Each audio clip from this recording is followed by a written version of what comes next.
Hey there. Tonight we're traveling back, way back, to a time before your ancestors knew the word Rome meant terror. It's 20 BCE. You are cold, always cold. The forests of ancient Germania stretch endlessly around you, dark and wet and unforgiving. You are 16 winters old, and you have just watched Roman soldiers burn your village to ash. Your mother is dead. Your father is dead. Your younger brother's body lies somewhere in the smoking ruins, too small, too young. But you are not dead, not yet. You are running through the black forest, barefoot, bleeding from a sword cut across your shoulder. The Romans call you barbarian. They laugh at your language, at your furs, at the way your people worship trees and rivers. They think you are nothing, primitive, weak. They are wrong. Tonight, we follow your journey. From that burning village to something impossible, something history tried to forget. How you became the queen they called Morrigan the Mad. How you united 30 tribes who hated each other. How you made Rome bleed. So, dim the lights, settle in. Let me take you back to when survival meant waking up every morning and choosing violence. You wake in the forest. Morning light filters through the canopy, weak and grey. Your shoulder throbs where the Roman gladius opened your flesh. The wound has crusted over with dried blood and dirt. You are alone. Completely, terrifyingly alone. You remember running last night. Running until your lungs burned, until your feet were shredded by roots and stones. You remember the screams behind you. The smell of burning thatch and human flesh. You remember your mother's face as the legionnaire's sword took her in the throat. You sit up slowly. Every muscle screams protest. You are wearing only a thin woolen dress, torn and bloody. No cloak, no shoes, no weapon. The forest around you is silent except for distant bird calls. You do not know this place. You ran blindly in the dark, and now you are deep in the wildwood, far from any settlement you recognize. Your stomach clenches with hunger. You have not eaten since yesterday morning. That was a lifetime ago. That was when you still had a family. You force yourself to stand. Your legs shake. You lean against a massive oak tree, its bark rough against your palm. The tree is old. Older than your grandmother's grandmother. Your people believe such trees hold spirits. Right now, you need to believe that too. You need to believe something is watching over you, because the alternative is unbearable. You begin to walk. South, you think, away from the smoke, away from the Romans. But toward what? You have no answer. By midday, you find water.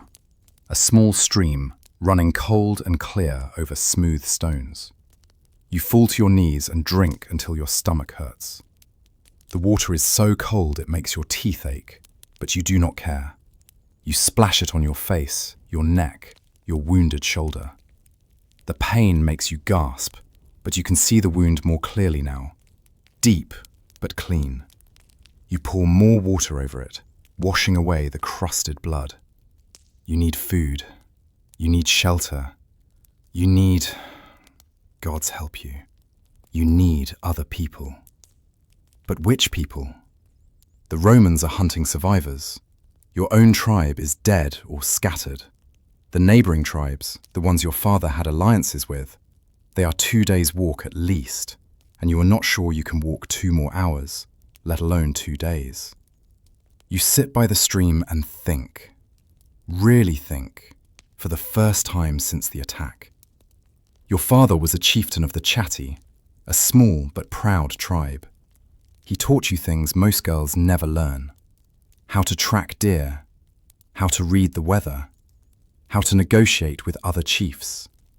He said you were clever, cleverer than your brothers. He said you might have made a fine priestess if you had the calling.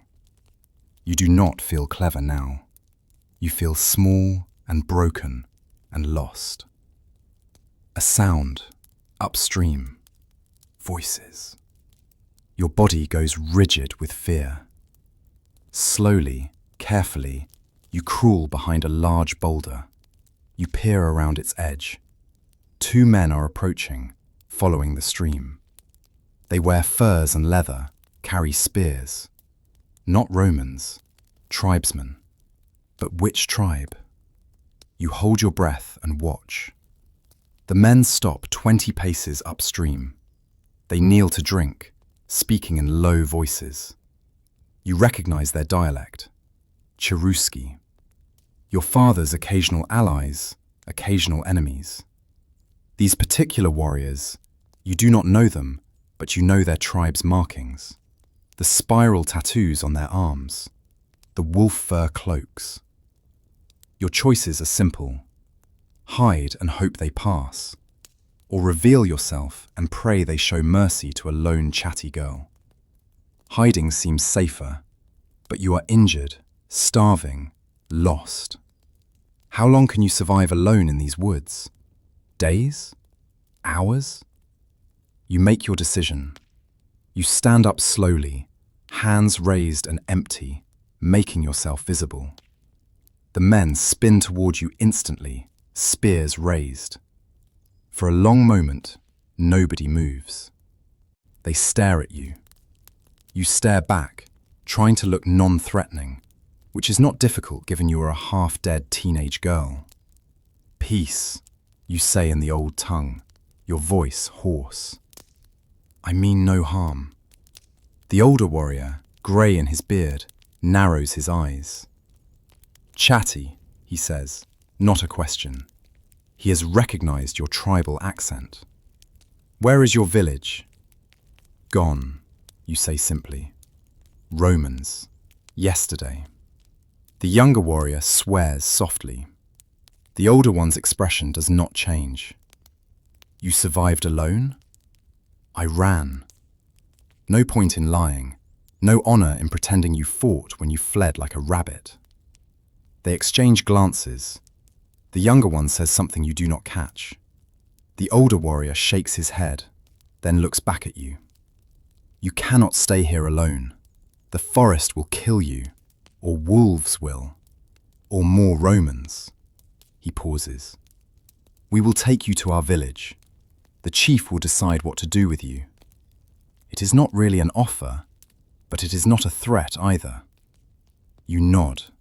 You have no better options. The walk to the Cherusci village takes 4 hours.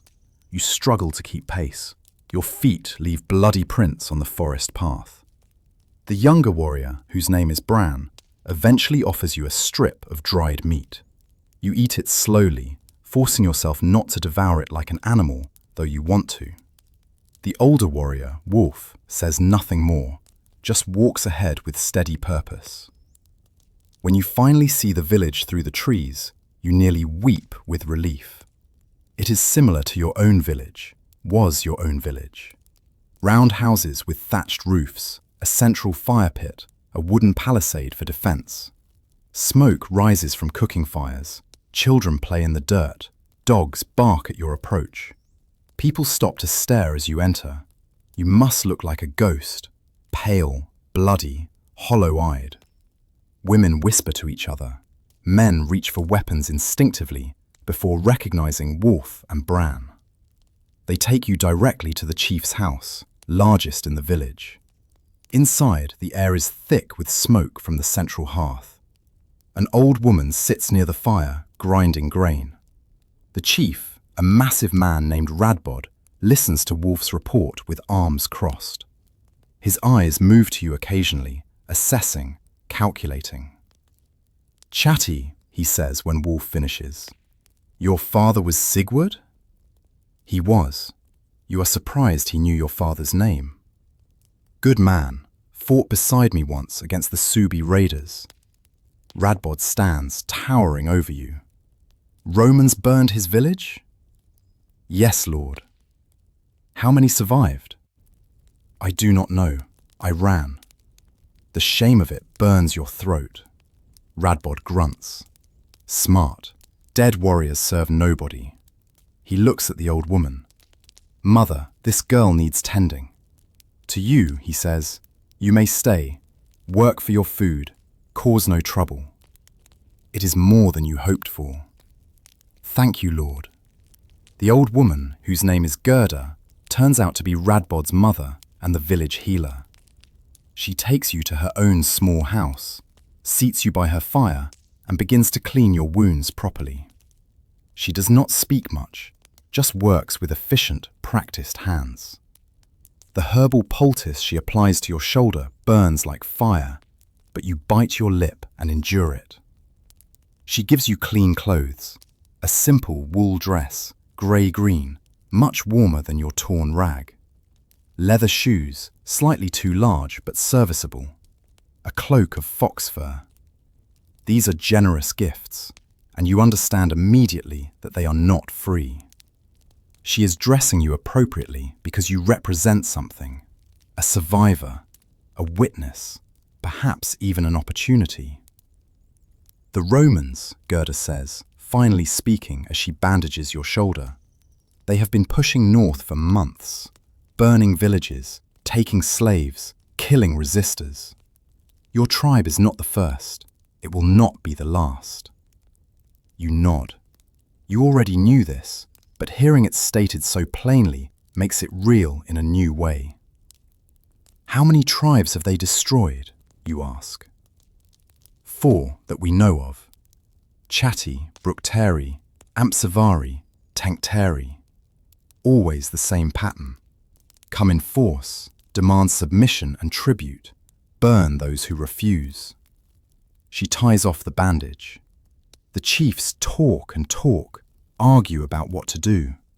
Some want to submit, some want to fight, some want to flee north into the deep forests. She looks at you directly.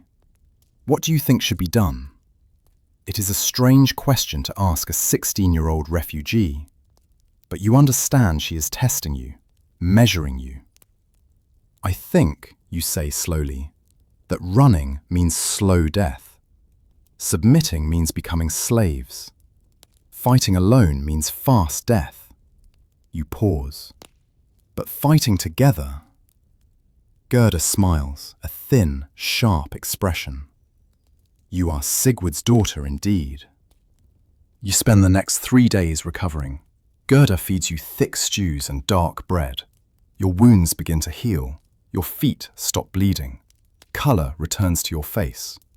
You help her with small tasks, grinding grain, hanging herbs to dry, fetching water from the well. You watch and listen to the village around you. The Cheruski are prosperous by tribal standards. They have good hunters, skilled craftsmen, strong warriors. But you notice the tension. Guards walk the palisade constantly. Weapons are kept close. People glance toward the southern forests too often, worry etched in their faces. On the 3rd evening, Radbod summons you to his house. The interior is crowded with warriors and village elders. They fall silent when you enter. Radbod gestures for you to sit by the fire. Tell them, he says, exactly what happened to your village. So you do. You describe the Romans in detail. Their armor, their tactics, their numbers. You count approximately 100 legionaries, plus auxiliaries. You describe how they surrounded the village at dawn, demanded immediate surrender and tribute of grain, animals, and young men for slavery. You describe how your father refused, how he tried to negotiate, how the centurion laughed and gave the order to attack. You describe the slaughter as clinically as you can manage. The elders need facts, not emotions. How quickly the Romans breached the palisade. How efficiently they killed armed resistors. How they rounded up survivors. How you escaped only because your mother pushed you toward the forest, sacrificing herself to give you seconds. When you finish, the house is silent. Finally, an older warrior named Gunther speaks. 100 legionaries did this, to a fortified village. Yes. How long did the battle last? Less than an hour. More silence. The math is simple and terrible.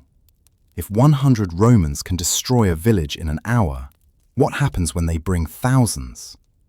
Radbod leans forward. Girl, you are Sigurd's daughter. He taught you things, I know this. He believed in educating his children, unusual as that was. He pauses. What would you do if you were chief? Every face turns toward you. The question hangs in the smoke-filled air. This is another test, you realize, but it is also genuine. These people are desperate for answers, for ideas, for hope. The Romans are coming, and traditional warfare has failed against them. You take a breath.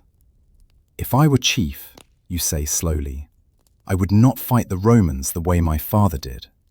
I would not meet them in open battle or defend static positions.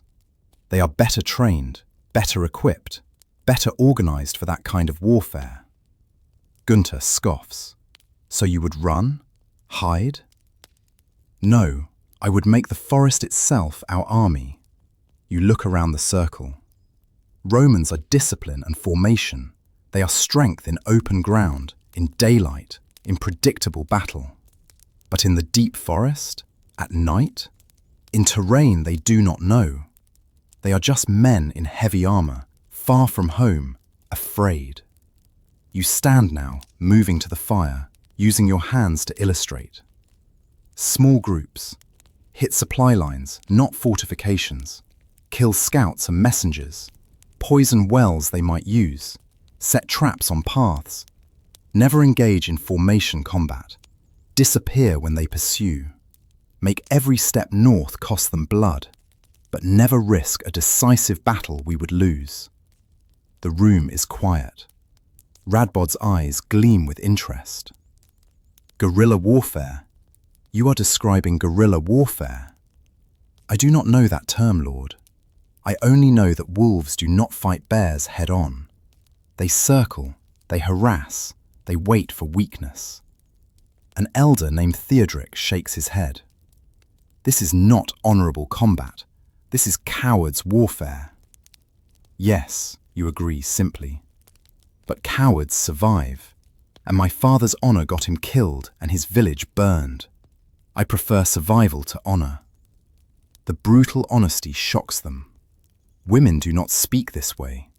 Young women especially do not challenge the concept of warrior honor. But you have moved past caring about propriety. You are already dead by traditional standards. Your family is gone. Your village is ashes. What does honor mean to a ghost? Radbod stands abruptly, and the room goes silent. For a long moment he studies you. Then, unexpectedly, he laughs. It is not mockery, but genuine amusement mixed with something else. Respect, perhaps. Sigurd hid a viper in his house and called her daughter, he says. He looks at his assembled warriors. She speaks truth, however uncomfortable. We have lost 4 tribes trying to fight Romans with honor. Perhaps it is time we fight them with cunning instead. But Theodric stands as well, face red with anger. You would take strategic advice from a child? A girl? This is madness, Radbod. The other chiefs will laugh at us. Let them laugh, Radbod says. While they argue about honor, Rome marches north. This girl survived when her entire village died. Perhaps the survivors have wisdom the dead lacked. He turns back to you. But talk is cheap. Can you actually do what you propose? Can you lead warriors in these tactics? The question stops you cold. Leading warriors? You are 16. You are female. You have never commanded anything more significant than your younger siblings. But you think of your father, how he trained you, how he took you hunting, taught you to track, to move silently, to read terrain, how he explained tribal politics, warfare tactics, negotiation strategies. He treated you like the son he lost in childhood, before your brothers were born. I can, you say, not because you are certain, but because the alternative is watching more villages burn. Radbod nods slowly. Then we will test you. Tomorrow you will take 5 men. You will demonstrate these tactics. If you succeed, I will take your ideas to the tribal council. If you fail, at least we tried something new. That night, lying on your sleeping furs in Gerda's house, you stare at the darkness and wonder what you have gotten yourself into. Leading warriors. You, a refugee girl barely old enough to marry. But then you remember the smoke, the screams, your mother's blood. You will not fail. Failure means more villages burn. Failure is unacceptable. Morning comes too quickly. You wake before dawn, dress in the practical clothing Gerda has given you, and make your way to the village centre. 5 warriors wait there, all young men in their 20s. They look skeptical, arms crossed, weapons slung. They do not bother hiding their doubt. A 16-year-old girl is going to teach them warfare? You recognize the tallest one, Bran, who found you at the stream. At least he has seen you at your worst and knows you are serious. The others, Aldrich, Finn, Wulfric, and young Harold, are strangers. Good morning, you say calmly, as if this is normal.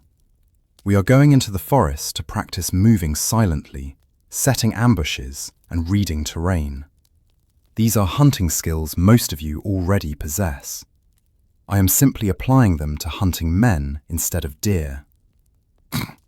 Aldrich snorts. Romans are not deer, girl. No, you agree. They are slower, noisier, and less aware of their surroundings. They are easier to kill than deer if you catch them properly. That gets their attention. Harold, youngest of the group, actually grins. How would you know? Have you killed Romans? No, but I have watched them kill. I know how they move, how they think, how they organize. I know their weaknesses. You start walking toward the forest. Come, I will show you. You spend the morning teaching them things your father taught you. How to move through the forest without snapping twigs. How to use deer paths for silent travel. How to read wind direction and use it to mask your approach. You show them how to identify good ambush positions, places where the terrain naturally funnels targets into killing zones. The warriors are grudging at first, but as the morning progresses, their attitude shifts. These are not new concepts exactly. They are hunters. They understand stalking. But applying these skills systematically to warfare, thinking like predators instead of warriors, this is novel. By midday, something has changed. They are taking you seriously. When you suggest a formation, they try it. When you point out a tactical advantage, they study it. You are not just a girl anymore. You are someone who might actually know something useful. The real test comes in the afternoon. You lead them to a narrow game trail you scouted earlier. Imagine, you say, a Roman patrol walking this path. 10 men marching in column. They do not know these woods. They are focused on the path ahead, watching for ambush from the front. You position the warriors, Aldrich and Wulfric on one side of the trail, hidden in thick undergrowth. Bran and Finn on the other side, 20 paces further down. Harold with you, slightly behind, ready to block retreat. Romans march in formation because it keeps them organized and protects them from frontal assault, you explain. But on a narrow trail, formation becomes vulnerability. They cannot spread out. They cannot turn quickly. They are trapped by their own tactics. You make them practice the ambush 3 times with imaginary targets. The timing has to be perfect. Wait until the entire patrol is strung out along the trail. Strike from sides simultaneously. Prioritize the rear soldiers first, so they cannot run back for help. Kill quickly and quietly. Disappear before reinforcements arrive. The 3rd time through, they execute it nearly perfectly. Aldrich, previously the most skeptical, looks at you with new eyes. This would work, he says, wonder in his voice. Against Romans, this would actually work. It will work, you correct. When we do it for real, it will work, because we will have practiced until it is instinct. When you return to the village that evening, Radbod is waiting with other elders. The warriors report to him. Bran speaks, his tone serious. She knows what she is doing, Lord. Her tactics are sound. Strange, not traditional, but sound. If we fight her way, we might actually hurt the Romans. Radbod looks at you for a long moment. Then he nods. In 3 days, the tribal council meets. Representatives from 8 tribes. I will present your strategy. If they agree, you will teach it to their warriors. If they disagree, he shrugs. We try something else. 3 days. In 3 days, you will face chiefs and war leaders who have fought battles since before you were born. You will try to convince them to abandon centuries of warrior tradition, to trust a teenage girl with no experience and no lineage beyond a burned village. You should be terrified. Instead, you feel strangely calm. The path forward is clear. Convince them or watch more tribes die. There is no middle ground. The next 3 days pass in a blur of preparation. Gerda helps you understand the political landscape. She explains which tribes hate which chiefs are proud, which are practical, which are desperate. The Cherusci are moderately influential, respected but not dominant. The real power lies with the Marcomanni, the Suebi and the Hermunduri. If you can convince those 3, others will follow. You spend hours with Radbod, learning names, histories, feuds. He is taking a huge risk supporting you, and you both know it. If this fails, his reputation suffers. But he believes the alternative, continuing traditional warfare against Rome, is certain death. They will test you, Gerda warns the night before the council. They will ask about your lineage, your experience, your right to speak. They will call you child, girl, upstart. They will try to dismiss you before you begin. What should I do? Accept it all. Do not defend your youth or your sex. Acknowledge it freely, then immediately redirect to what matters. They expect defensiveness from someone challenged. Surprise them with pragmatism. She pauses, stirring the stew. And remember, desperate men will accept strange ideas if those ideas offer hope. The morning of the council, you dress carefully.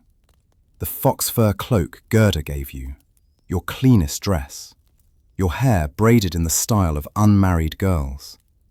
You deliberately look young and non-threatening. You are not trying to appear as a warrior. That would fail immediately. Instead, you are positioning yourself as something else. An advisor, a strategic thinker, someone who survived when others died and learned lessons from that survival. The council meets in a large clearing outside the village, neutral ground. 9 chiefs have come with their retinues. Perhaps 60 people in total, mostly men, mostly warriors. They stand in loose groups, tribal affiliations clear from their clothing and weapons. You recognize none of them. Radbod stands in the center, waiting for silence. When he has it, he speaks. We face extinction. 4 tribes burned in as many months. Traditional resistance has failed. We need new tactics, or we need to flee north into the wasteland and hope Rome does not follow. He pauses. I have found someone with new ideas, unusual ideas, but possibly our only chance. He gestures for you to step forward. Every eye turns to you. The silence is profound and hostile. A chief you later learn is Aldwin of the Marcomanni speaks first. Radbod, is this a joke? You bring a child, a girl, to a war council? You expected this. You step forward before Radbod can respond. I am both those things, you say clearly. I am 16 winters. I am female. I am also the sole survivor of my father's house, which was destroyed by Rome 4 days ago. I watched my family die because we fought Romans the way our grandfathers fought each other. With honor, with tradition, with courage. You pause. Those virtues got everyone killed in less than an hour. I am here because dying bravely is still dying, and I prefer living cleverly. The brutally honest self-assessment creates a ripple of reaction. Some men laugh, though not kindly. Others frown. But they are listening. You have their attention, at least momentarily. Another chief, scarred and grizzled, speaks. What can you possibly teach us about warfare, child? I have killed more men than you have seen winters. I do not doubt it, Lord, but have you killed Romans? Because I have studied them extensively in the past 4 days. I have studied how they destroyed my village, how they move, how they think, how they organize, and I have concluded that everything about traditional Germanic warfare plays to their strengths and our weaknesses. Explain, says a third chief. Surprisingly, this one sounds curious rather than dismissive. So you explain. You describe Roman tactics, the shield wall, the organized advance, the disciplined formation that can crush individual bravery. You describe their armor, their training, their supply lines. You explain how every aspect of their military is designed for open battle against other organized armies. But, you continue, they are terrible in forests. Their armor is heavy, their formations cannot hold on uneven ground. Their scouts are untrained in reading wilderness. Their supply lines are long and vulnerable. They fear our forests the way we fear their legions. You look around the circle. We cannot beat them at their kind of warfare, but they cannot beat us at ours if we make the forest our weapon. You describe guerrilla tactics, small units, lightning strikes, melting into the forest. You describe targeting supply wagons, messengers, scouts. You describe making every northern step cost Roman blood without ever risking pitched battle. The silence when you finish is different from before. Now it is thoughtful rather than hostile. Chief Aldwin, who spoke first, steps forward. His expression is less hostile now, more calculating. These tactics you describe, they are not honorable warfare. They are assassination and harassment. We are warriors, not bandits. Yes, Lord, you agree. These tactics are dishonorable by every traditional measure. They are cowardly, underhanded, and un-Germanic. You pause. They also work against superior forces with better equipment and training. I am not asking you to like these tactics. I am asking you to survive. Another chief, younger, with red hair, speaks up. Even if we accept this irregular approach, why should you be the one to coordinate it? You have no experience actually fighting. True, Lord, but I have something better than experience. I have no pride invested in traditional methods. I am not trying to protect my reputation as a warrior. I am not bound by concepts of honorable combat. I am pragmatic in a way experienced warriors cannot be, because you have too much to unlearn. You meet his eyes directly. Also, I am expendable. If this strategy fails, losing me costs nothing. If one of you dies implementing bad tactics, your tribe loses its leadership. The brutal self-assessment shocks them again. You are treating yourself as a tactical piece, not a person. It is calculating in a way most warriors are not comfortable with. Radbod speaks again. I propose we test her methods. Give her 20 volunteers from across our tribes. Give her 2 weeks to train them, then send them against a real Roman target. A supply wagon perhaps, or a scouting party. If they succeed, we expand the approach. The chiefs confer in low voices. You stand still, waiting, heart pounding. Everything depends on this moment. If they say no, more villages will burn while chiefs argue about honor and tradition. If they say yes, you have a chance. A small chance, but a chance. Finally, Aldwin turns back. 2 weeks, 20 men, but I will also send an experienced war leader to observe, to ensure this is not simply suicide by a different name. Acceptable, Lord. And if you fail, girl, you bear the responsibility. We will remember that we took your advice. I accept that, Lord. I expect nothing. The 20 volunteers arrive over the next 2 days. They come from 6 different tribes, which immediately creates problems. Tribal rivalries run deep. A Cherusci warrior will not automatically trust a Marcomanni. An old feud between Swaby and Hermanduri families nearly results in bloodshed the first morning. You spend the first day simply getting them to stand in the same space without fighting. The experienced war leader Aldwin sent is a man named Gernot, grizzled and scarred, with 40 years of warfare behind him. He watches everything with skeptical eyes, saying little, judging constantly. You know he expects you to fail. He is here to document the failure, not to help prevent it. You begin training immediately, not warfare yet. First, basic skills. Moving silently through undergrowth, reading tracks, identifying good ambush positions, using terrain advantage. These are hunting skills, and most of them have hunted since childhood. But applying them systematically, thinking like predators instead of warriors, this requires different thinking. The men are skeptical at first, especially the older ones. They have been warriors for years. Taking orders from a 16-year-old girl rankles them. But you are patient and practical. You do not order. You demonstrate, then explain why it works. When someone suggests a better approach, you accept it immediately. You are not trying to prove you are the best fighter.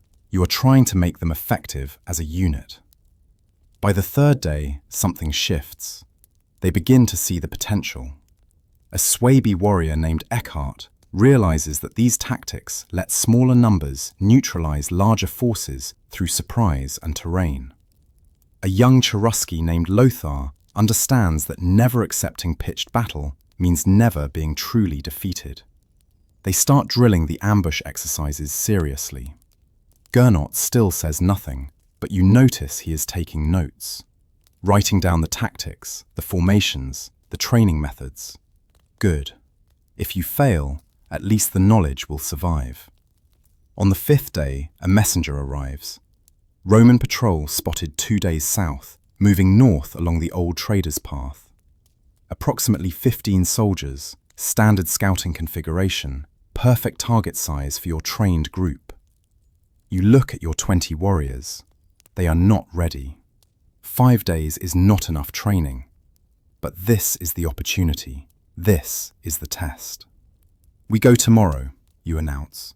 We find them, we track them, and we teach Rome that the northern forests have teeth. You leave before dawn, moving south in complete silence. 20 warriors plus you and Gernot.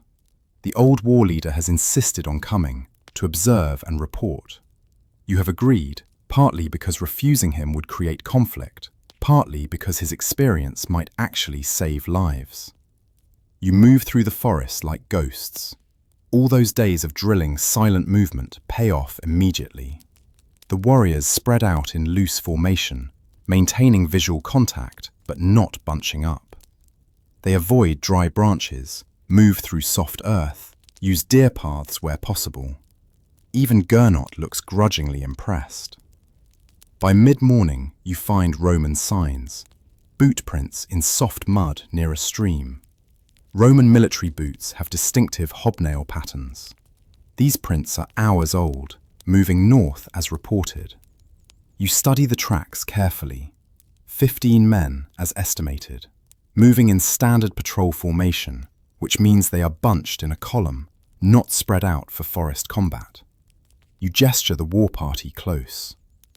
They are ahead of us by perhaps 2 hours, you whisper, still moving north. They will likely camp tonight at the old stone outcropping near Bear Creek. It is the only obvious defensive position in this area. You look at each man. We will reach that position first. We will set our ambush. And when they arrive, thinking they are safe, we will end them. One of the Marcomanni warriors, a man named Sigbert, frowns. Why not hit them on the march, in daylight? Because on the march, they are alert, watching for ambush. In camp, they relax. Guards grow bored. Men sit down, remove armor, eat, and talk. That is when they are vulnerable. You start moving again. We are not strong enough to fight them when they are ready. We can only kill them when they are careless. You reach the stone outcropping by early afternoon. It is exactly as you remembered from hunting trips with your father years ago. A natural rock formation creates a small, sheltered area, perfect for camping. Unfortunately, equally perfect for an ambush. You position warriors carefully, half hidden in the rocks above, half concealed in the forest at ground level. Archers, you have 6, take high positions. Spearmen wait below. No one is to move until you give the signal. No one is to engage until every Roman is in the kill zone. Then you wait. Evening comes. Darkness falls. And finally, voices in the distance. The Roman patrol enters the stone clearing, torches blazing, completely unaware. They are tired from a day's march. They immediately begin setting up camp with the practiced efficiency of professional soldiers. Tents go up quickly, a fire is started. Guards are posted, but casually. This far north, they do not expect organized resistance. You count them carefully, 14 visible. One must be ranging ahead or behind as outrider. 15 total, as estimated.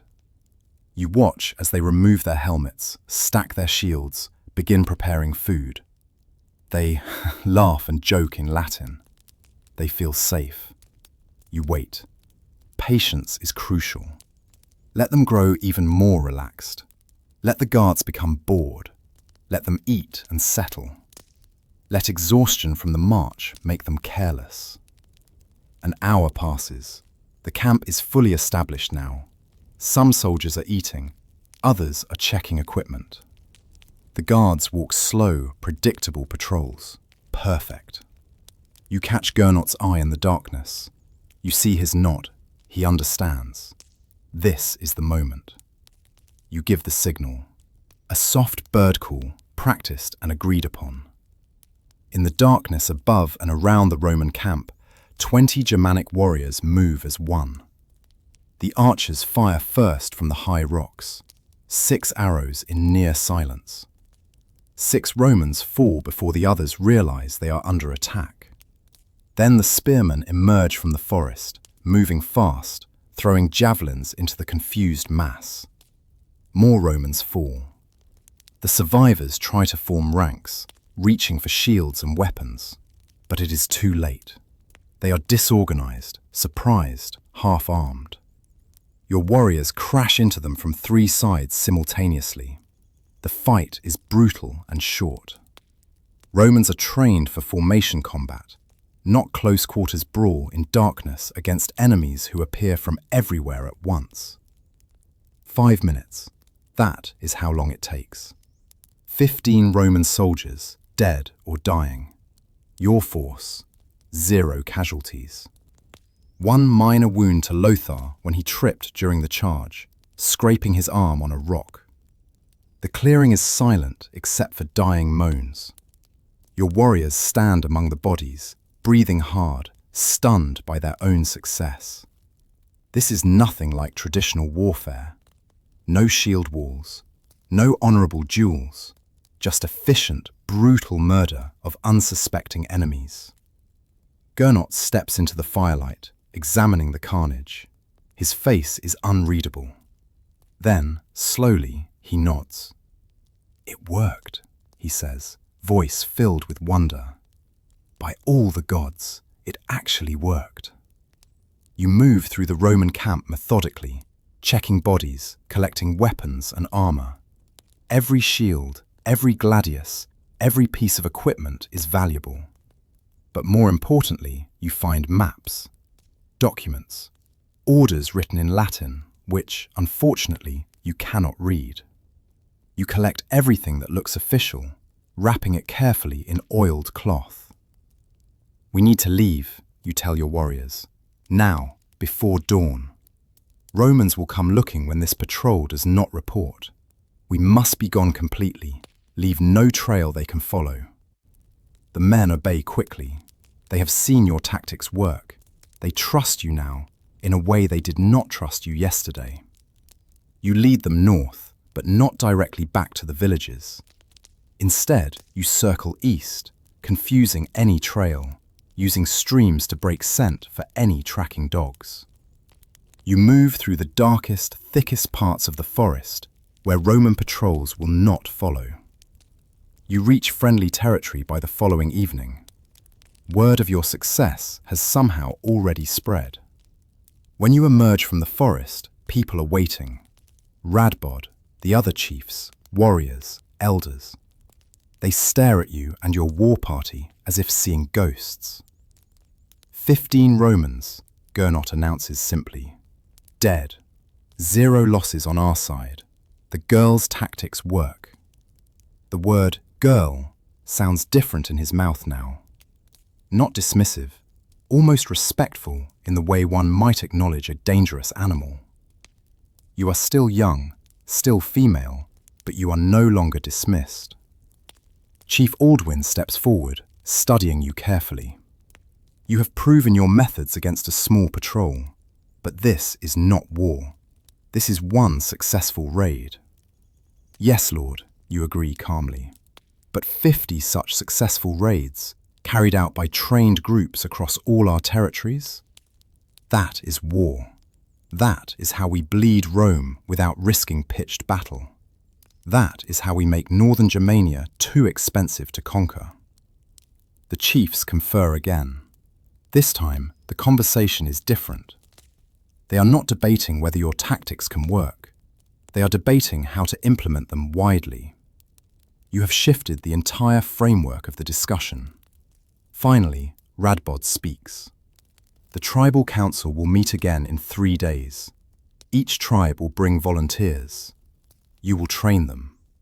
We will create 30 such hunting parties, spread across our territories. Rome will learn that the forest has teeth. He looks at you directly. You have bought us time and perhaps hope. Well done. That night, you sit with Gerda in her small house. She braids your hair slowly, gently, the way your mother used to. The second tribal council is completely different from the first. This time, when you stand in the center, chiefs listen without skepticism. You have proven yourself with blood. The dead Romans are better arguments than any words. Over the next month, you train 600 warriors from 30 tribes. You work dawn to dusk, teaching the same lessons over and over. Silent movement, ambush positioning, target selection. Never accept pitched battle. Strike and fade. Make the forest your weapon. You are exhausted constantly, but you cannot stop. Every day you spend training is a day Rome moves closer. Every warrior you teach is another blade in the darkness. The chiefs designate you war leader of the forest shadows. A new title because no such role existed before. You are given authority to coordinate attacks across tribal territories. It is unprecedented. A woman commanding warriors from multiple tribes. Unthinkable, except it is happening. The attacks begin, small at first. A supply wagon here, a messenger there. A patrol that never returns. Romans barely notice at first, but as winter approaches and the raids intensify, they begin to realize something has changed. The northern forest is no longer simply difficult terrain. It is actively hostile, intelligently so. By the first snowfall, you have killed or captured over 300 Romans without losing more than 40 of your own warriors. The mathematics are impossible for Rome to ignore. At this rate, conquering Germania will take decades and cost thousands of legionaries. You hear reports that the Roman governor of the province is furious, demanding explanations from his officers. They call the resistance leader Ghost Queen because no one has captured you or even seen you clearly. Roman soldiers speak of you with superstitious fear. Some claim you are a witch. Others say you are a forest spirit taking human form. The rumors are useful. Fear is a weapon. But success brings new problems. The chiefs are arguing about strategy. Some want to escalate to attacking fortified Roman camps. Others want to continue the current approach. Some tribal rivalries, temporarily suppressed, are resurging. And you are caught in the middle, trying to keep 30 tribes working together when their natural instinct is to feud. One evening, Radbod finds you alone, staring at maps by candlelight in his house. You look tired, he observes. I am tired, but stopping is not an option. No, he agrees. But neither is killing yourself through exhaustion. You have united 30 tribes, something I would have said was impossible. But unity is fragile. The chiefs follow you because you win. If you stop winning, they will fracture. I know. Then you also know that your greatest test is coming. Rome will not tolerate this much longer. They will send something serious against us. A real force, commanded by competent leaders, specifically to end this resistance. You nod slowly. You have been expecting this. You have hurt Rome enough to get their attention. Now they will hurt you back. The Roman response comes in early spring. 3 full legions, approximately 15,000 men, commanded by a general named Lucius Cornelius Marcellus. He is no ordinary commander. He has fought in Hispania, Germania, and Britannia. He understands irregular warfare. He knows you cannot beat forest guerrillas with traditional legion tactics, so he does not try. Instead, he builds fortified camps throughout your territory, not to attack from, but to deny you movement. He creates kill zones around these camps, clearing forests back 300 paces in every direction. He sends patrols out in century strength, 80 men, too large to ambush effectively. He changes routes constantly, moves unpredictably, avoids forests where possible. Suddenly, your tactics stop working. You try to raid a supply convoy, but it is defended by 200 soldiers. You attempt to ambush a patrol, but they are too numerous and too alert. You lose 12 warriors in that failed attack and kill only 4 Romans. The mathematics have reversed. The chiefs grow restive.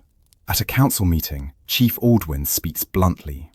Your tactics worked against patrols and small forces, but against a competent commander with adequate resources, they are failing. We are losing warriors. Morale is collapsing. Perhaps we should sue for peace while we still have something to negotiate with. Others agree. The unity you built is fracturing. Some tribes want to flee north. Some want to surrender. Some want to try traditional warfare despite its obvious futility. They are panicking. You stand before them, feeling the weight of 600 warriors' lives, 30 tribes' futures, everything you have built. Marcellus is good, you acknowledge. He has adapted to our tactics faster than I expected. Our current approach is not working. You pause. So we adapt also. We change. We become something he has not seen before. Change to what? Aldwin demands. We stop targeting his armies. We cannot beat them. Instead, we target his logistics, his alliances, his legitimacy. You move to the map. Romans do not grow food here. They import it from the south. They do not have allies among the tribes. They have tributary vassals who pay because they fear Roman power more than they hate Roman rule. If we can break the tribute system, if we can make resisting Rome look successful while submitting looks fatal, we can turn his vassals into our allies. You are talking about politics, an elder says dismissively, not warfare. I am talking about warfare by other means. Marcellus has 3 legions, but to feed 3 legions in hostile territory requires stable supply lines and local cooperation. Remove either one and his army starves or must withdraw.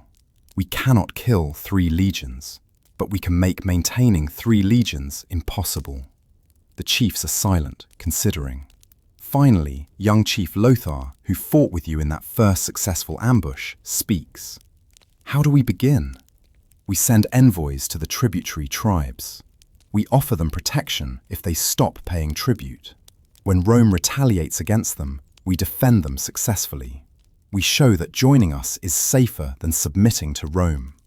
Tribe by tribe, we peel away Roman support until Marcellus is isolated, surrounded, and unable to sustain his forces. The political strategy works slowly, but it works. You send your most trusted warriors as envoys to tributary tribes. The message is simple: stop paying Rome. When Rome retaliates, we will help you fight. Join us voluntarily and keep your tribal autonomy. Submit to Rome and lose everything. The first tribe to join is the small Usipetes, tired of Roman tax collectors.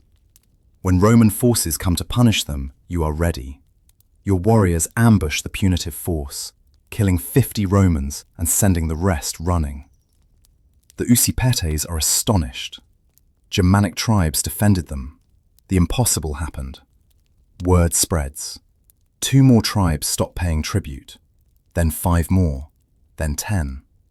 Each time Rome tries to retaliate, you are there, defending, making resistance look successful. The tributary system begins to collapse. Marcellus recognizes what you are doing. He is furious, but helpless. He cannot simultaneously garrison every rebellious tribe and maintain his supply lines and keep his main force concentrated. You have forced him into impossible logistics. His 3 legions are spread thin across hostile territory, unable to effectively project power anywhere. By midsummer, 20 additional tribes have joined your coalition. 50 tribes now united under your strategic coordination. It is unprecedented in Germanic history. Tribes that have feuded for generations are working together because you have given them a common purpose and proven that purpose can succeed. But you know this cannot last. Rome is powerful. Eventually, they will send more legions, more resources, more competent commanders. Your coalition is held together by success. One major defeat will shatter it instantly. You need something bigger, something permanent. You need to defeat not just Roman armies, but Roman will. You need a victory so complete that Rome decides Germania is not worth conquering. You spend weeks studying maps, reading captured documents, interrogating Roman prisoners. You learn that Marcellus has divided his 3 legions to cover more territory. 1 legion is camped near the Rhine, protecting supply barges. 1 is garrisoned in the south near Roman Gaul. 1 is in central Germania, where Marcellus himself commands. 3 separate targets, 3 opportunities, and a dangerous idea forming in your mind. What if you could coordinate simultaneous attacks on all 3? What if 50 tribes struck at once, across hundreds of miles, in perfect coordination? Romans would see not scattered bandits, but an organized rival power. And Marcellus, unable to concentrate his forces, would be vulnerable. But coordinating 50 tribes across such distance requires unprecedented organization, timing, communication. It requires trust between tribes that have never trusted each other. It requires every chief subordinating tribal pride to unified command. It requires you to ask for something that may be impossible. The Grand Council meets at the Sacred Grove, neutral ground where all tribes can gather. Over 200 chiefs, war leaders, and elders attend. You have never addressed so many at once. The crowd is a sea of different tribal clothing, different weapons, different traditions. United only by shared hatred of Rome and grudging respect for the girl who has led them to victory after victory. You stand on a raised stone so all can see and hear. We have done the impossible, you begin. We have made Rome bleed in forests they thought to easily conquer. We have freed tribes they thought to permanently enslave. We have proven that Germanic peoples can fight together when necessary. You pause. But we have not won, not truly. Rome remains powerful. More legions can always come, unless we make them not want to come. You explain your plan, 3 coordinated strikes, simultaneous across Germania, each targeting one of Marcellus's divided legions. The strikes will not be guerrilla raids. They will be actual battles, but on your terms, in terrain you choose, with overwhelming local numbers. Romans believe we cannot coordinate large forces, you continue. They believe tribal rivalries make unified action impossible. They believe we are barbarians, brave individually, but unable to think strategically as a people. We will prove them catastrophically wrong. The details are complex. Each strike force will be commanded by a different chief, but all following your coordinated strategy. Communication will use a system of signal fires on hilltops, relaying simple coded messages across vast distances in hours. Timing must be perfect. All 3 attacks within the same day, so Marcellus cannot reinforce any of the targets. Chief Aldwin, still skeptical after all this time, raises the obvious objection. This requires trust. Each chief must commit warriors, leave their own territories vulnerable, trust that others will do their part. If even one tribe betrays us or simply fails, the entire plan collapses. Yes, you agree simply. This plan requires trust. It requires us to stop being 50 separate tribes and become, briefly, one people with one purpose. Can we do this? You look around the crowd. I do not know, but I know that if we cannot, then we have already lost. Rome will eventually conquer Germania tribe by tribe, because we cannot overcome our own divisions long enough to defeat them. The silence is profound. You are asking them to transcend centuries of tradition, centuries of tribal rivalry, for one coordinated effort. It is arguably impossible. Then Chief Lothar, young and bold, stands. I will commit 500 warriors to this plan. My tribe trusts the Ghost Queen's strategy. If she says this can work, we believe her. Another chief stands. The chatty will send 300. More stand. Tribe after tribe, committing to the impossible. By evening's end, you have 15,000 warriors committed across 3 strike forces. It is the largest coordinated Germanic military action in known history. And it is your responsibility to make it work. The next 3 weeks are chaos of preparation. 15,000 warriors must be organized, equipped, moved into position without alerting Roman scouts. You split your time between 3 strike forces, riding hard between positions, coordinating with chiefs, adjusting plans. The northern force, commanded by Chief Radbod, will attack the Rhine Legion. The southern force, under Chief Aldwin, targets the garrison near Gaul. You will personally command the central force against Marcellus himself. It is the most dangerous assignment, which is why you claim it. Leaders must lead from the front, or they lose credibility. You have 6,000 warriors for the central strike. Marcellus has 5,000 legionaries, but they are professional soldiers with better equipment and training. Your only advantages are numbers, terrain knowledge, and surprise. You spend days scouting the Roman camp. It is well fortified, as expected. But no fortification is perfect. The camp sits in a valley near a river, which provides water but limits escape routes. The surrounding hills are forested, perfect for concealing large forces. And you have bribed a Roman auxiliary soldier, a Gallic man who resents his commanders, to provide information about guard rotations and camp layout. The attack is set for 3 days hence, coordinated by signal fires visible from hilltops 100 miles apart. The fires will light at dawn, meaning strike in 3 hours. All 3 forces will move simultaneously. The night before the attack, you cannot sleep. You lie in your furs, staring at darkness, thinking about the thousands of lives depending on your decisions. You are 20 years old.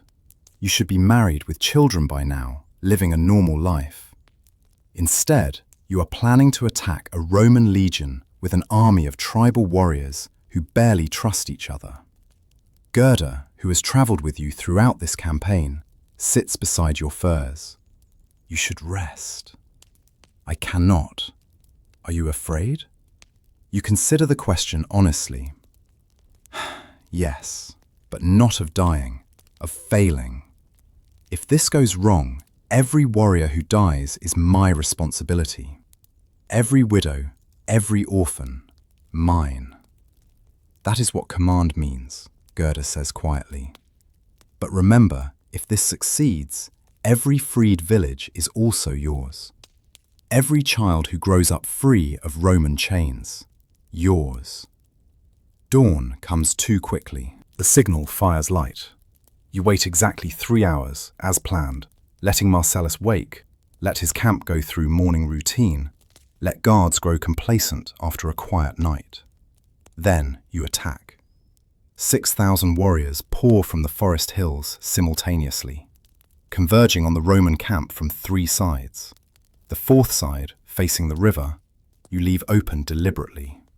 You want the Romans to retreat, not fight to the death.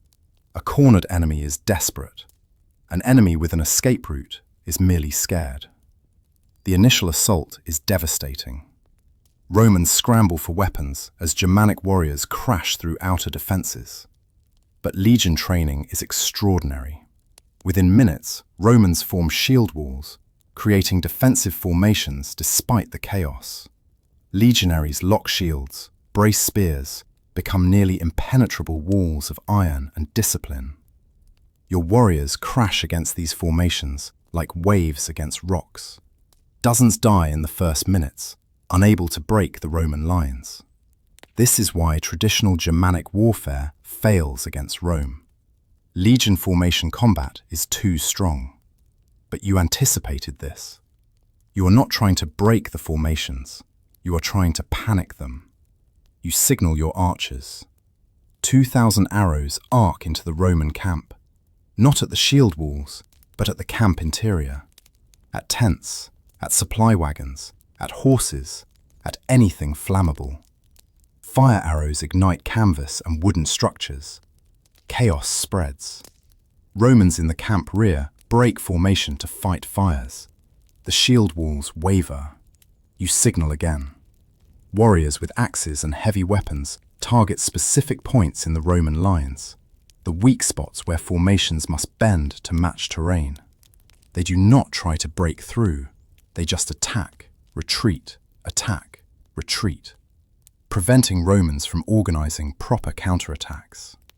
Meanwhile, your mobile forces circle behind the Roman camp, cutting off retreat routes except toward the river. Romans see themselves being surrounded. They see flames. They hear thousands of Germanic warriors screaming war cries. They see their organized defense becoming disorganized chaos. Marcellus, to his credit, tries to rally his forces. You can see him in the camp center, golden helmet marking him as commander, shouting orders. But his legionaries are scattered, disorganized, panicked. This is not the kind of warfare they trained for. The battle lasts 4 hours. Slowly, inevitably, Roman formation collapses. They retreat toward the river in increasingly desperate disorder. Some try to swim across. Some are cut down on the banks. Some surrender. Marcellus himself escapes with perhaps 2,000 survivors, abandoning equipment, wounded, everything. Your warriors want to pursue, to annihilate the retreating Romans. You forbid it. Let them run, you order. Let them carry news of this defeat back to Rome. Fear is a better weapon than more corpses. News of the 3 battles reaches you within days. The signal fire network works. Simple coded messages relay basic information across hundreds of miles in hours. Northern Strike, success. Radbod's force destroyed the Rhine Legion's river supply base, capturing or burning hundreds of supply boats. Roman casualties, approximately 800 dead, camp abandoned. Southern Strike, partial success. Aldwin's force engaged the garrison near Gaul. The battle was costly, heavy casualties on both sides, but the Romans eventually retreated south into Gaul proper, abandoning their Germania positions. Central Strike, your own battle, complete success. Marcellus's legion shattered, 3,000 Roman dead, the general himself in retreat with surviving forces. Combined, the 3 strikes killed nearly 5,000 Romans and forced the remaining legions out of Germania. It is the worst Roman defeat in the northern territories since the Teutoburg forest disaster 20 years earlier. The victory celebrations last for weeks. 50 tribes feast together, sing together, tell and retell the story of how they united to drive Rome back. They call you Morrigan the Unifier, Morrigan the Ghost Queen, Morrigan the Unconquerable. Songs are being composed about you, stories that will last generations. But you know the truth. You did not defeat Rome. You defeated 3 legions commanded by 1 general. Rome has dozens of legions. Rome has endured worse defeats and returned stronger. This victory buys time, perhaps years, perhaps decades. But Rome is patient. Rome will be back. Still, you have achieved something remarkable. 50 tribes, united. Tribal warfare transformed into coordinated strategy. Germanic peoples proving they can compete with Rome when properly organized and led. It is unprecedented, and you are only 20 years old. The chiefs meet in council to discuss what comes next. Some want to invade Gaul, take the war to Rome itself. Others want to consolidate, fortify, prepare for inevitable Roman counterattack. Still others want to dissolve the alliance now that the immediate threat has passed. Return to traditional tribal autonomy. You stand before them, exhausted, scarred, older than your years. We can do none of those things without first answering one question. What are we? Are we 50 separate tribes who briefly cooperated? Or are we one people with shared purpose? Chief Aldwin, who doubted you from the beginning, but now respects you greatly, asks, what do you propose? A confederation. Tribes keep internal autonomy, but share external defense and diplomacy. A permanent council of chiefs for major decisions. A unified military command for external threats. Trade agreements between tribes to build economic interdependence. Not an empire, we are not Romans, but a voluntary alliance strong enough to resist empires. And who leads this confederation? Someone asks. You look around the circle. Every face is turned toward you, waiting for your answer. They already know. Everyone already knows. For now, you say, the confederation leads itself.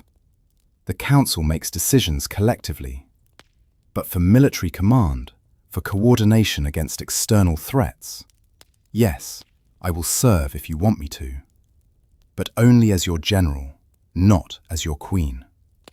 You are free people. I would not change that. The confederation forms slowly but steadily over the following year. Not every tribe joins. Some prefer complete independence, but 37 tribes formally enter the alliance. It is the largest voluntary political union in Germanic history. You establish permanent council grounds, create formal positions for tribal representatives, develop systems for resolving disputes between member tribes without warfare. The most radical innovation is the unified trade network. Previously, tribes traded with each other sporadically, often with suspicion. Now, Confederation membership requires open trade agreements. Cherusci iron is traded to chatty craftsmen. Marcomanni grain goes to northern tribes in exchange for furs and amber. Economic interdependence makes tribal warfare within the Confederation increasingly pointless. Why raid your trading partners? You establish a permanent military force, 3,000 warriors who serve not individual tribes, but the Confederation itself. They train together, live together, develop loyalty to each other rather than to tribal identity. This standing army can respond quickly to external threats without needing months to assemble tribal militias. Roman response is cautious. New legions are sent to Germania, but they stay south of the Rhine, building fortifications and watching.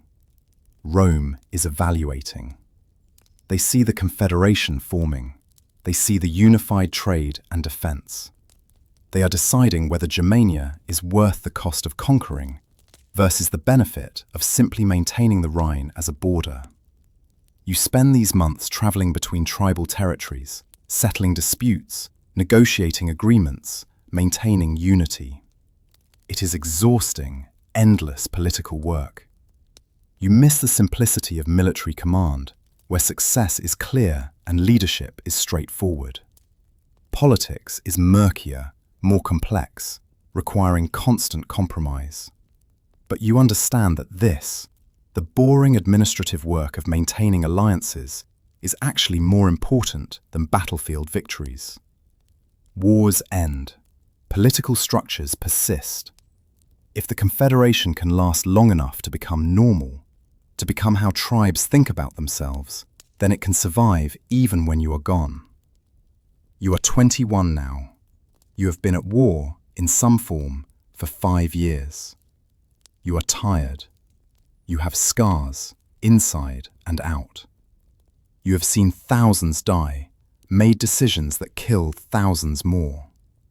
You have changed Germania's political landscape more than anyone since the Teutoburg Forest. And you feel older than the elders who advised your father. One evening, Gerda finds you sitting alone, staring at nothing. You have done enough, she says. You have given them unity, victory, hope. You can rest now. Can I? You ask. The Confederation is fragile. If I step away, will it hold? Or will it fracture the moment I am not there to maintain it? That is the question every leader must answer, Gerda replies. Have you built something that depends on you? Or have you built something that can outlive you? You do not know the answer. The test comes in your 22nd year.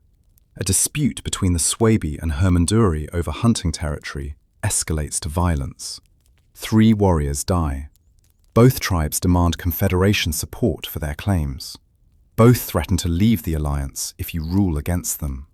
This is the danger you always feared.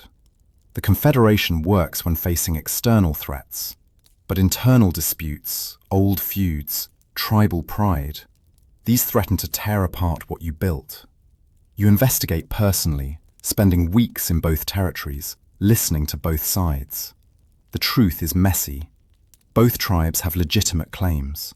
Both have been wronged by the other at various points. There is no clear right answer. The tribal council is deadlocked. Some chiefs support the Swabi, others support the Hermunduri. Some just want you to make a decision, any decision, so they can move on. The Confederation's credibility hangs on how you resolve this. You call a full council meeting. When everyone is assembled, you announce your decision. The disputed territory will become Confederation land, controlled by neither tribe. Any member of the Confederation may hunt there. Under regulations we will establish collectively. The 3 warriors who died will be honored as Confederation martyrs. Their families will receive compensation from Confederation resources, not from either tribe.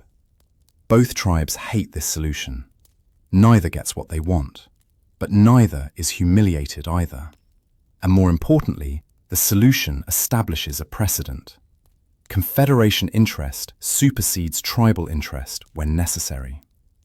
The council, after heated debate, supports your ruling. Barely, but they support it. The Swaby and Hermanduri remain in the Confederation, grudgingly.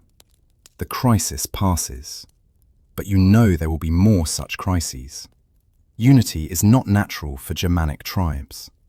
It must be constantly maintained, constantly reinforced, constantly chosen over the easier path of tribal autonomy and warfare. That same year, the Roman emperor dies. The new emperor, Tiberius, is more cautious than his predecessor. He issues orders that Roman forces should consolidate existing territory rather than expanding into Germania. The Rhine becomes, effectively, a permanent border. Rome gives up on conquest north of the river. You have won, not by defeating Rome in decisive battle, but by making Germania too expensive and difficult to conquer, by creating a unified political entity that can resist empire-level threats, by transforming tribal confederation from temporary military alliance into something approaching a permanent state. But personally, you feel empty. You have accomplished your life's purpose by age 22. What do you do with the next 50 years? 27. You begin training successors. If the Confederation is to outlast you, others must learn to lead it. You identify promising young warriors and chieftains, people who understand the unified vision, people who can think beyond tribal loyalty. Among them is young Sigurd, son of Chief Lothar. He is 18, brilliant, completely committed to the Confederation ideal. You teach him strategy, politics, diplomacy. He reminds you painfully of who you were at that age. Idealistic, energetic, unaware of how much leadership costs. You also begin documenting everything. Most Germanic knowledge is oral, passed through song and story. But you learn to read and write Latin from captured Roman documents. You adapt the Roman alphabet to write your own language, creating the first written records in your tongue. You document Confederation laws, military tactics, trade agreements, everything. If you die, the knowledge survives. The chiefs think this is strange. Writing is a Roman thing. But you insist. Memory fades. Songs change over generations. Written documents persist. In your 25th year, Gerda dies. She is old and death is natural, but it devastates you. She was the closest thing to family you had after your village burned. She guided you, taught you, believed in you when no one else did. You bury her with full honours, and you weep at her grave in a way you have not wept since childhood. The grief reminds you that you are still human, despite sometimes feeling like a walking monument to dead Romans and tribal unity. Life continues. The Confederation grows stronger. Trade flourishes. The standing army becomes professional. Tribal warfare within the alliance virtually ends. Children grow up knowing Confederation identity alongside tribal identity. Your radical political experiment is working. In your 28th year, Roman diplomats arrive. They want formal treaty. Rome officially recognizes the Germanic Confederation as a legitimate political entity. In exchange for not raiding Roman territory, Rome will not attack yours. Trade between Confederation and Empire will be regulated and encouraged. The Rhine is recognized as mutual border. It is everything you fought for. Germania is free. The tribes are united. Rome acknowledges you as equals rather than barbarians to be conquered. You are 28 years old. You have led armies, united tribes, defeated legions, negotiated with emperors. You have scars from a dozen close calls with death. You have grey hair. You are exhausted, and you are thinking about retiring. You do not retire, not exactly, but you step back from daily leadership. The Confederation Council increasingly makes decisions without your input.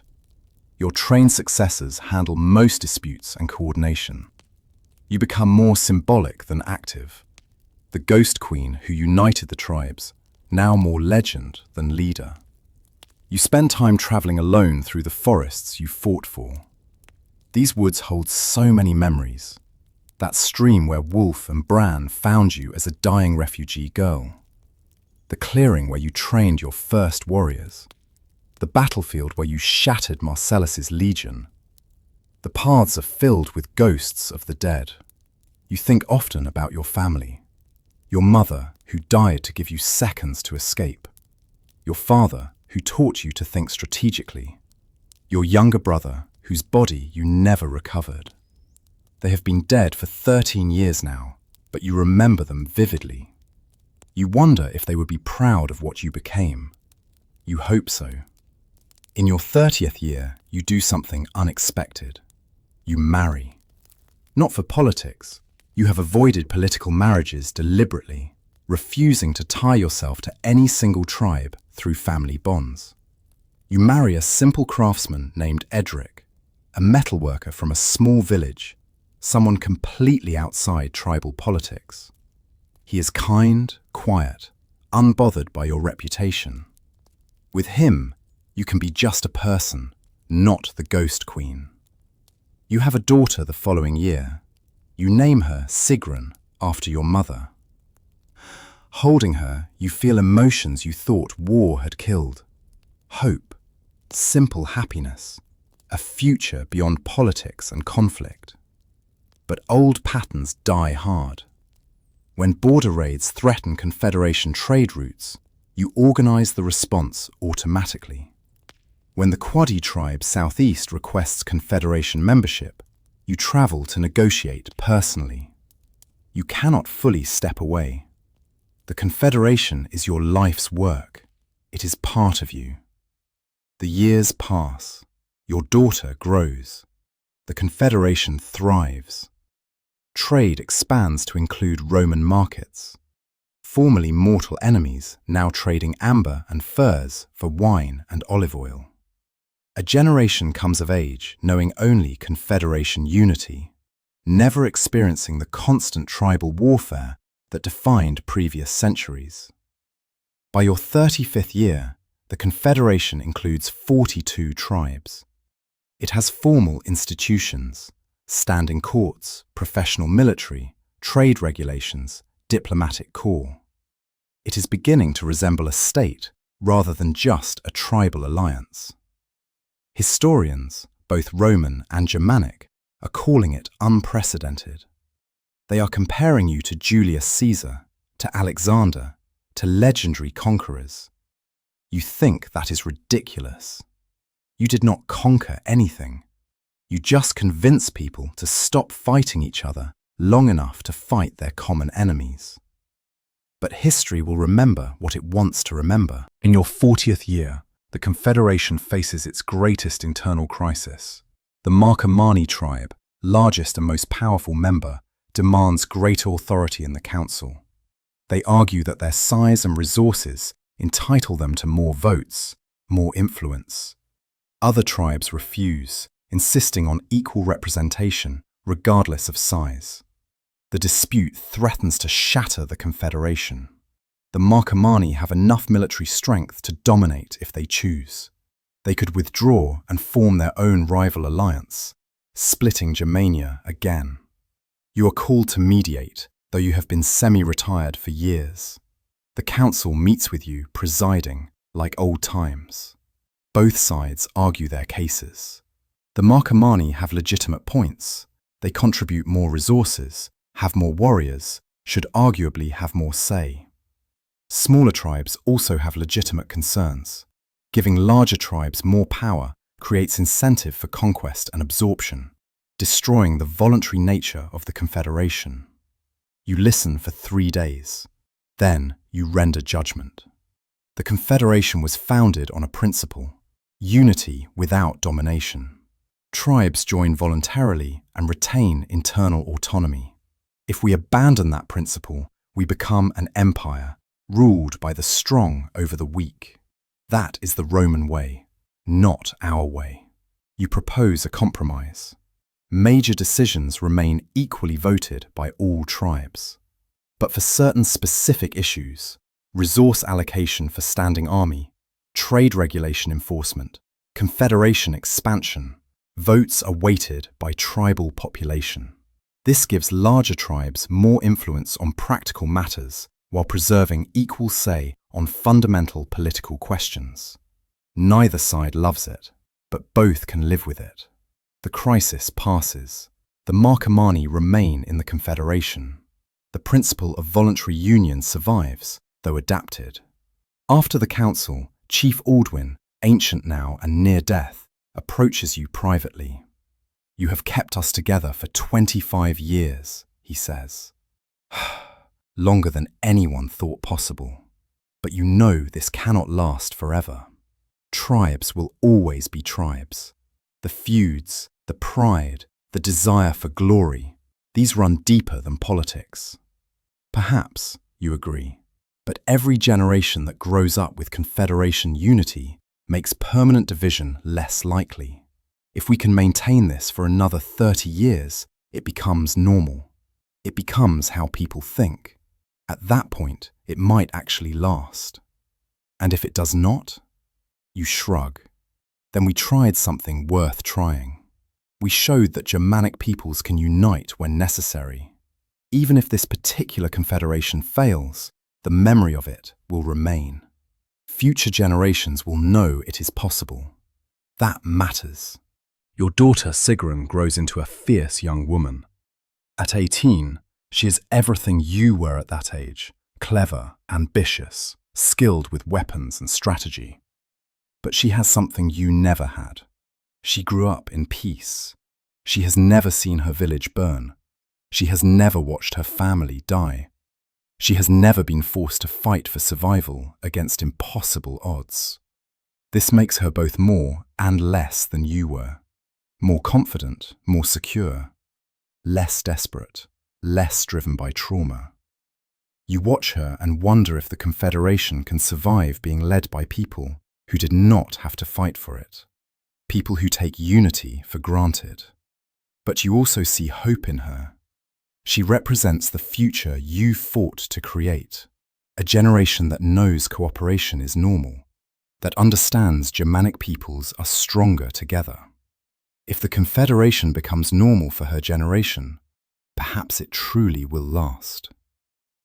In your 45th year, you begin experiencing health problems. The old shoulder wound that never healed properly. Lingering effects from numerous injuries over decades. Your body, pushed hard for so many years, is beginning to fail.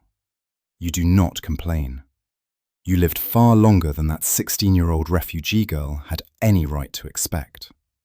You make plans for succession. Sigrun is talented but young. You spend 2 years intensively training her in Confederation politics, introducing her to all the chiefs, ensuring they know and respect her. You also elevate several promising council members to positions of greater authority, creating a leadership structure that does not depend on any single person. The Roman Empire, meanwhile, continues its slow decline. Internal political struggles, economic problems, pressure on multiple borders. The Confederation, stable and well-governed, actually looks stronger than the empire that once seemed invincible. History is strange. In your 47th year, you deliver your final speech to the tribal council. You announce your complete retirement from public life. Sigrun will represent your legacy in council affairs, but she will earn her own authority, not inherit yours. The Confederation must learn to function without you. "I am not dying," you tell them, forestalling the immediate concern. "But I am old and I am tired. I have led you for 3 decades. That is enough for any one life. I have given you tools for unity.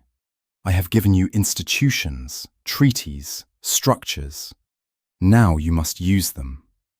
The Confederation survives not because of me, but because you choose it. Make that choice consciously.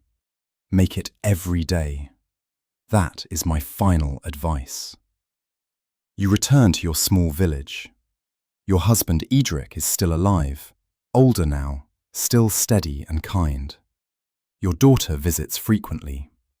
You spend your remaining years quietly, walking the forests, teaching grandchildren tracking skills, living a peace you earned through decades of war.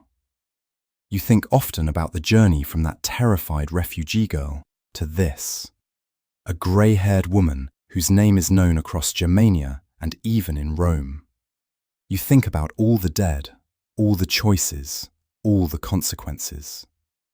You wonder if you made the right decisions. Probably not all of them. Probably you made terrible mistakes that killed good people. But Germania is free. 30 tribes work together. Your daughter has a future that does not include watching her village burn. That counts for something. That counts for a lot. 6 years pass peacefully. You are 53, ancient by the standards of your people, but still alive and mostly well. Your body aches constantly from old wounds, but your mind remains sharp. You spend these years as village elder, settling local disputes, teaching young people, living quietly. Then news arrives. The Roman Empire has erupted in civil war. 3 different generals claim to be emperor. Legions are being pulled from border regions to fight each other. The Rhine frontier, heavily defended for decades, is suddenly vulnerable. Some Confederation tribes see opportunity. Why not raid Roman territory? Why not push south while Rome is weak? Others urge caution. The treaty with Rome has brought prosperity. Breaking it risks restarting the wars. The council debates. Your daughter Sigrun, now a full council member, argues for maintaining the treaty. "We are not raiders," she says. "We are a legitimate state. States honor treaties even when the other party is weak. That is what distinguishes us from barbarians." You listen to reports of the debate from your village. You do not attend council anymore. This is not your decision to make. The Confederation must learn to make choices without you. But you are proud of Sigrun's stance. She understands that long-term stability requires consistent behavior, not opportunistic raiding. The Council ultimately supports Sigrun's position. The Confederation honors the treaty despite Roman weakness. This decision, though costing some immediate opportunity, earns enormous respect from Roman politicians. When the civil war ends and a new emperor takes power, his first diplomatic action is to confirm and strengthen the treaty with the Germanic Confederation. He recognizes that Germania is not a threat to be conquered, but a stable neighbor to be cultivated. This is what you fought for. Not victory in battle, but respect as equals. Recognition that Germanic peoples can be trusted partners, not just enemies to be subdued. In your 55th year, you become seriously ill. An infection from an old wound, never fully healed, finally overwhelming your aging body. You know you are dying.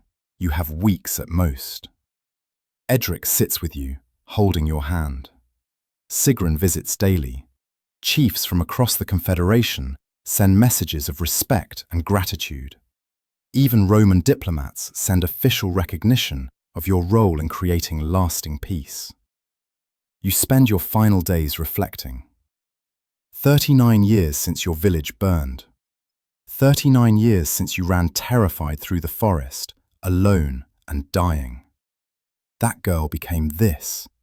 Someone who changed history, who united people who thought unity was impossible. Was it worth it? The thousands of dead, the decades of war, the personal cost. You think of your daughter, of the grandchildren who will never know tribal warfare, of the Confederation that might outlast you by centuries. of Germania free and united. Yes, it was worth it. You die on a cold autumn morning, surrounded by family. Your last words are for Sigrun. Keep them together, not through my name, but through their own choice. That is what lasts. The funeral is enormous. Chiefs from all 42 Confederation tribes attend. Roman diplomats come officially. 10,000 people gather to honor the Ghost Queen who united Germania. Songs are sung, stories are told. Your ashes are scattered in the forest near where Wolf and Bran found you 39 years earlier, the refugee girl who should have died, but lived to change everything. The Confederation does not fall with your death. This is your greatest victory. The institutions you built, the connections you fostered, the generation you raised, they sustain the Confederation. It survives 20 years after your death, then 50, then a century. Eventually it evolves into something different, as all political structures do. But the core idea persists. Germanic tribes working together voluntarily, united but not dominated. Historians debate your legacy. Roman scholars call you a barbarian leader who got lucky. Germanic bards make you a legendary figure, mixing real achievements with impossible myths. Later historians, with more perspective, recognize what you actually accomplished. Not just military victories, but political and social transformation of an entire region. Your tactics are studied in military academies. Your political compromises become models for Confederation structures. Your journey from refugee to leader inspires leaders for generations. Some of this legacy is accurate. Much is exaggerated. That is how legend works. What matters is the truth beneath the legend. A 16-year-old girl who survived when she should have died, who learned from that survival, who convinced others that unity was stronger than division, who fought not for conquest, but for freedom to choose, who built institutions that outlasted her, who changed the course of history through intelligence, determination, and the refusal to accept that nothing could be done. That is who you were. That is what you did. The rest is interpretation. But in the small village where you spent your final years, where grandchildren still live who knew you personally, they tell a simpler story. They speak of the grey-haired elder who taught them to track deer, who told quiet stories by the fire, who walked the forest paths alone each morning. They remember not the Ghost Queen of legend, but the woman who found peace after war. Both versions are true. Both are incomplete. You are more complex than either, as all real people are. Character appearance.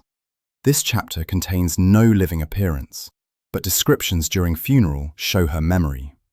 Elderly woman with white hair, deeply scarred face, lined with age and experience. Depicted in stories as both young, fierce warrior and wise old leader. Remembered with respect and love. Image preserved in memory of those who knew her. 10 years after your death, your daughter Sigrun serves as senior council member. She has none of your legendary status, but all of your practical wisdom. Under her guidance, the Confederation expands to 47 tribes. Trade networks reach from the Baltic to the Mediterranean.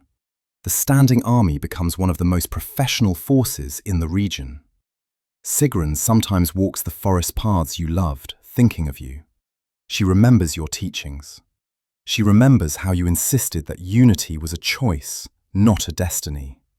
She makes sure every new generation learns this lesson. 30 years after your death, none of the original chiefs who fought with you still live. The Confederation is led entirely by people who never knew you personally, who know you only through stories and institutional memory. This is the critical test. Can the Confederation survive without anyone who remembers why it was created? It can. The institutions are strong enough. The economic benefits are clear enough. The shared cultural identity has developed enough. What started as emergency military alliance has become normal political structure. Young people grow up thinking of themselves as confederation members as naturally as they think of tribal identity. 50 years after your death, a young Roman historian named Marcus visits Germania. He interviews Confederation elders, studies your preserved writings, reconstructs your story as best he can. His account is not entirely accurate. He romanticizes some events, misunderstands others, but it preserves core truth. You existed, you mattered, you changed history. Marcus writes, "The woman called Morrigan Ghost Queen achieved what no Roman general ever did. Voluntary unity among peoples who valued independence above all else. Whether through military genius, political wisdom, or simple force of personality, she transformed Germania from scattered tribes into organized confederation. That this confederation persisted decades after her death testifies to the depth of her achievement. Rome may have conquered more territory, but Morrigan conquered something harder, the human tendency toward division.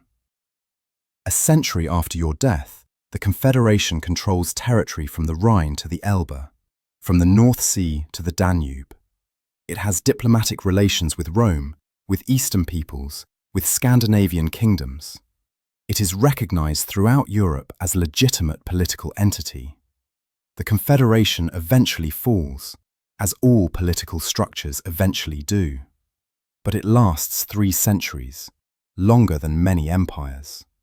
When it finally fragments, it does not return to the pre-Confederation pattern of constant tribal warfare. Instead, it splits into regional confederations, each maintaining the core principle of voluntary alliance. Your idea persists, even when the specific confederation does not. 200 years after your death, a bard named Eldwulf composes the Song of Morrigan. It is performed across Germania and beyond. The song takes your real story and makes it legend. It adds impossible elements. You supposedly killed 100 Romans single-handedly, spoke with forest spirits, could not be wounded by Roman steel. These are exaggerations, myths, the natural evolution of story over centuries. But beneath the myth, core truth remains. There was a real woman named Morrigan who survived massacre, who united tribes, who changed history. The exact details may be obscured, but the essential achievement is preserved. 300 years after your death, the Confederation fragments during the Great Migrations. Germanic peoples move westward and southward under pressure from Eastern tribes. The political structure you created cannot survive such massive population displacement. But the cultural memory persists. When tribes settle in new territories, they remember that unity is possible. They reference the Confederation as model. They tell stories about the Ghost Queen who proved Germanic peoples could work together. 500 years after your death, most Germanic peoples have converted to Christianity. The old stories about forest spirits and tribal gods are disappearing. But your story survives, adapted to new religion. In Christian tellings, you become a wise leader chosen by God to save your people. The details change, but your role as unifier persists. 1,000 years after your death, your name is barely remembered. A few obscure chronicles mention Morrigan of the Confederation. Most people have never heard of you. The Germanic Confederation itself is ancient history, replaced by kingdoms and empires that have their own legends.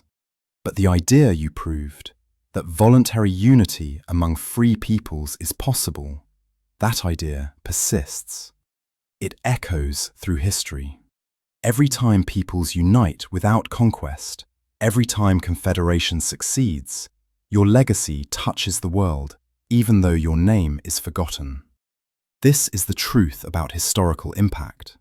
Most people who change history are eventually forgotten as individuals, but their changes persist. The world they shaped continues. The ideas they proved possible become options for future generations. You died believing the Confederation might last. You would be amazed to learn it lasted 3 centuries. You would be saddened to learn your name was eventually forgotten. But you would understand that the name matters less than the achievement. You never sought personal glory. You sought survival, freedom, unity. You got all 3 for a time.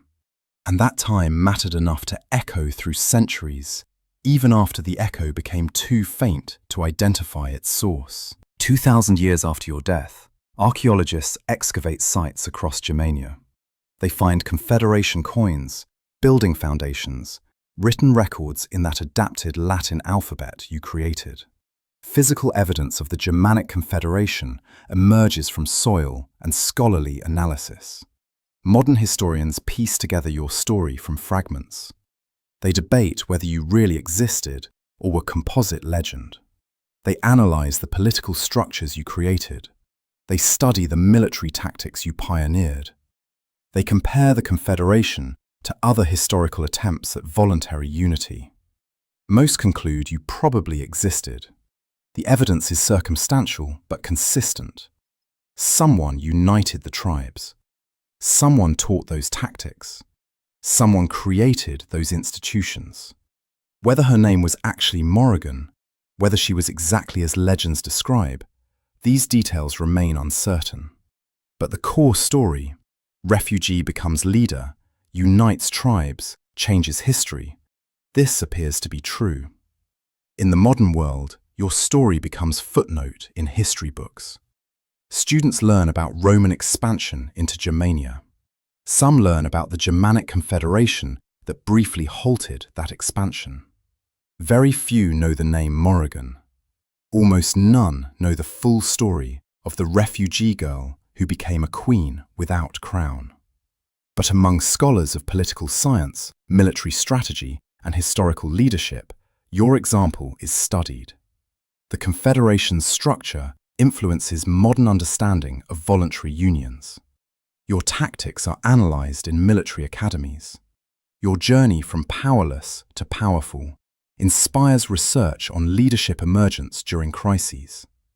And sometimes, late at night, when people walk in German forests, they feel something watching, a presence, a memory. The ghost of a girl who ran through these woods, terrified and alone, who survived when she should have died, who built something impossible from desperation and intelligence and refusal to accept defeat. You would find it ironic, probably, that you became the ghost queen, literally as well as metaphorically. That forests you fought for still carry your echo. That your name, forgotten by most, is whispered by some. But you would understand the essential truth. You mattered. Not in the way legends suggest, not with impossible deeds or divine intervention. You mattered because you chose to act when action seemed futile. Because you convinced others to trust when trust seemed naive. Because you built institutions when institutions seemed impossible for your people. That is the real magic you performed. Not forest spirit power, not supernatural gifts, just human determination, intelligence, and the stubborn insistence that things could be better if enough people chose to make them better. The 16-year-old refugee girl running through the forest would be amazed to know her story lasted 2 millennia. The 55-year-old woman dying peacefully in her village would be satisfied to know she mattered enough for historians to argue about her existence. Both would be you. Both would be true. And both would know that the best legacy is not being remembered, but having changed things enough that the changes outlast memory. So dim the lights now. Close your eyes. Rest easy. The story is told. The girl survived. The tribes united. Germania was free. The Confederation lasted. The legacy persists. You are safe now. you can finally, truly rest. Good night. So there it is. The mystery queen who united 30 tribes, fought Rome to stand still, and proved unity was possible. From refugee to legend, from terror to peace, from 16 to 55. Morrigan's story, real, embellished, lost, found, reminds us that ordinary people facing impossible situations sometimes achieve extraordinary things. Not through magic, but through choice. Not through power, but through persuasion. Not alone, but together. Sleep well tonight, knowing that desperate courage can change history, that survival itself can be revolutionary, that unity is always harder than division, but occasionally, briefly, magnificently possible. Pleasant dreams. Until next time, when history whispers another forgotten story worth remembering. Good night.